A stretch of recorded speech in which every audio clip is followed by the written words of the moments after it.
සාදරයෙන් පිළිගන්නවා සාමාන්‍ය පෙළ ලියලා රිසල්ට් බලාපොරොත්තුවෙන් ඉන්න නංගිල මල්ලිලව.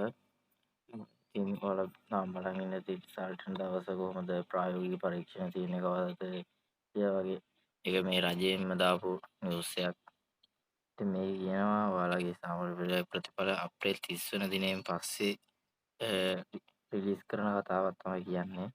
ඒකට මේ පිළිතුරු පත්‍ර ඇගයීම පටන් ගන්නවලු මාර්තු 12 ඉඳලා අප්‍රේල් 10 වෙනි දින දක්වා. එතකොට ඒක අධ්‍යයන දෙකකින් පවත්වනවා කියලා කියනවා. එතකොට ඒ කියන ප්‍රායෝගික පරීක්ෂණ කියනවල ප්‍රැක්ටිකල් සංගීත නාට්‍ය නැටුම් ඒ විෂයන් වල ප්‍රැක්ටිකල් තියෙනවලු ඔයාලට අප්‍රේල් 22 ඉඳලා 30 වෙනකම්. එතකොට 30 මුල ප්‍රැක්ටිකලුත් ඉවරයි ඒ ටිකෙන්. ඊට 30න් පස්සේ ප්‍රැක්ටිකලුත් ඉවරලා එතකොට රට කියන දැන් අප්‍රේල් 30 ප්‍රැක්ටිකල් ඉවරෙච්චම ඔයාලා රිසල්ට් එහෙම රිලීස් කරන්න බෑනේ.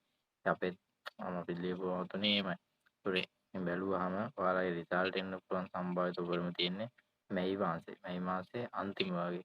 මැයි මාසේ අන්තිම හෝ මැද වගේ වෙද්දී අනිවාර්යෙන් රිසල්ට් එනවා. ඒකට ඔයාලා ප්‍රැක්ටිකල් වලට සූදානම් වෙන්න. ඔයාලා ප්‍රැක්ටිකල් වලට ඇඩ්මිෂන් එකක් ඔයාලා ඉස්කෝලෙන් ගෙන්නලා එහෙම ඉතින් දැන්ම ප්‍රැක්ටිකල් වලට ලැහැත් වෙන්න. අනිවාර්යෙන් රිසල්ට් අප්‍රේල් 30න් පස්සේ. ඒ කියන්නේ මැයි මාසේ අග වගේ ඔයාලා රිසල්ට් අනිවාර්යෙන්ම එනවා.